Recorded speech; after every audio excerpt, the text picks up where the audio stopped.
বাসায় চুরির সময় টের পেয়ে যাওয়াতে খুন হন নটরডেম কলেজের কর্মচারী লিপিকা গোমেজ।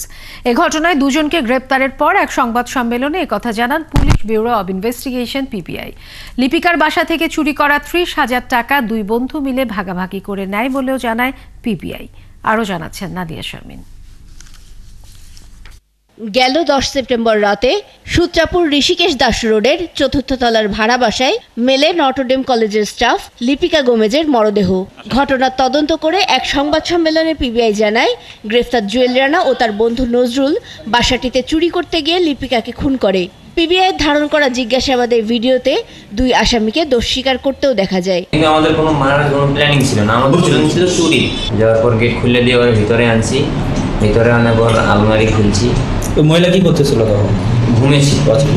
এই সময় একটু যাক না ঘুমের ভিতরে কথা বলতেছিল। আমার ভয় পেয়ে গেছি। ভয় পাওয়ার পর আমার ফ্রেন্ডে আমার একটা লাঠি দিচ্ছে, একটা বাড়ি মার অজ্ঞান হয়ে যাবে। লোয়ার পাইনি পাই নিয়ে এসে সাথে করে পরে এটা দিয়ে একটা বাড়ি মারছি। পরে বাড়ি মারার পর করলাম যে তুমি বালিশটা দিয়ে উপরে ধরে থাক, মুখের উপরে চাপা দিয়ে ধরে থাক। পরে ধরেছিল। বাড়ি কে দিছে? বাড়ি আমি দিচ্ছি। আচ্ছা,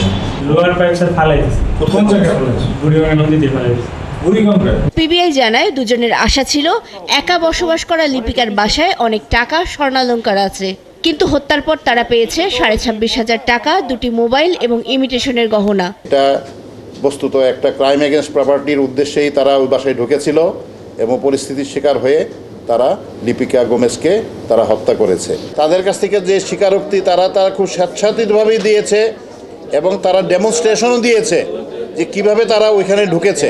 আমরা এটাকে সর্বোচ্চ প্রাধিকার দিয়ে আমরা তদন্ত করেছি। পরদিন কর্মস্থলে না যাওয়ায় বাসার দরজা ভেঙে লিপিকার মরদেহ খুঁজে পায় নটরডেম কর্তৃপক্ষ।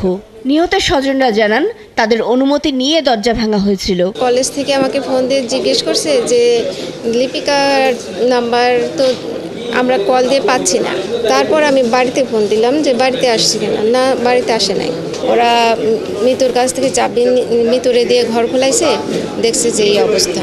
কাউকের সাথে ঝগড়া হয় নাই এবং স্টাফদের সাথেও কখনো হয়নি, সবার সাথেই সুন্দর সম্পর্ক ছিল। গ্রেফতার দুজনের তথ্যে একটি নোজ প্লাস, 2টি স্ক্রুড্রাইভার এবং ভিকটিমের চুরি যাওয়া বিভিন্ন মালামাল মিললেও উদ্ধার হয়নি হত্যার কাজে ব্যবহৃত পাইপ সহ বেশ কয়েকটি আলামত। নাদিয়া শারমিন, ৭১, ঢাকা।